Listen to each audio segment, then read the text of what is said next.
पता जी हाँ जी जी जामिया किताब है। ਇੱਕ ਗੱਲ ਨਹੀਂ ਦੇਖੀ ਜਿਹੜਾ ਆ ਸ਼ੇਰੋ ਸ਼ਾਇਰੀ ਵਾਲਿਆਂ ਦਾ ਸਟੂਡੀਓ ਆ ਕਿੰਨਾ ਸੋਹਣਾ ਹਨਾ ਪਿੱਛੇ ਲਾਈਟਿੰਗ ਕਿੰਨੀ ਸੋਹਣੀ ਆ ਤੇ ਪਰਦੇ ਕਿੰਨੇ ਸੋਹਣੇ ਲੱਗੇ ਆ ਹਨਾ ਬੜਾ ਸ਼ਹਿਰੀ ਵਾਲਾ ਮਾਹੌਲ ਉਹੀ ਮਾਹੌਲ ਬਣਾਇਆ ਬਹੁਤ ਵਧੀਆ ये नाजरीन ठीक है ਇਹ ਰੱਖਦਾ ਕਿੱਥੇ ਪਤਾ ਕਰੀ ਜਰਾ ये जिथे भी रखदा बेटे एक लकोई तो जानी नहीं जिड्डी वड्डी हो चलो मुहतमिम दीवान अर्ज किया है जी जी नजमे मुसैकल की मिसल वो नाजूरा के जैसे गुल मुजमहिल जाज़बियत दिले मकसर में हुई है चुल।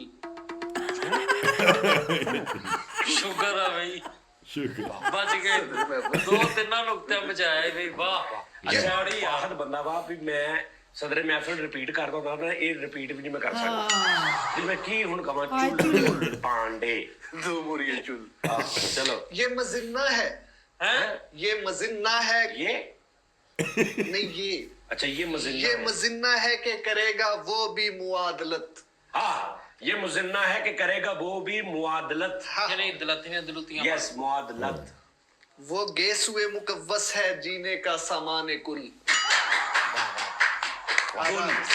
आदाब क्या रेड बुल फरोकशे दीदाए मुस्तरिब को ममोले चुने। ममोले हैं ममोले चुने फरोकश ममोले फरोकश बच्चा सुनाने वाले ममोले ममोले ममोले झोले हाँ चलो ममोले चुने मतलब उसके नाज नखरे उठा। वाह वाह वाह वाह। फरोकशे दीदाए मुस्तरिब को ममोले चुने मतरूहे तखय्युले जाना रहे हैं रुल।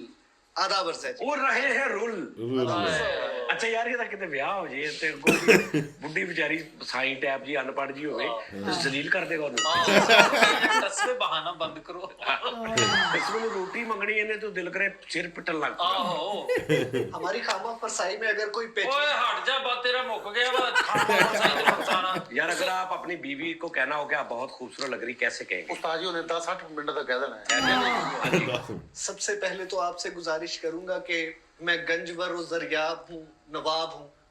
इन जैसे सरकश गुस्ताख और जाहल लोगों के पास सिर्फ आपकी वजह से मैं तशरीफ नशीनी कर रहा हूँ। अरे सर आप मेरी वजह से नहीं उधर जो लोग आपको देख रहे हैं वो लाखों लोग हैं जो आपको पसंद फरमा रहे हैं इनकी खुजस्ता अख्तरी में भी इजाफा ਓਏ हो। ਉਹਨਾਂ ਨੂੰ ਕੁਛ ਨਾ ਕਹੀ ਖੁਜਸਤਾ यार ਆਖਰੀ कुछ नहीं क्या हुआ ये दुआ है तेरे रब से तुझे आशिकों में सबसे इनकी खुजस्ता गस्तरी में इजाफा हो। तेरी गुजस्ता गजदरी च मैं इसके साथ इजाफा करना ना ਯਾਰ ਤੂੰ ਕਹਿੰਦਾ ਇੱਥੇ ਖੁਜਸਤਾ ਬਸਤਰੀ ਉਸਤਾਦ ਜੀ ਆ ਕਿਹੜੀ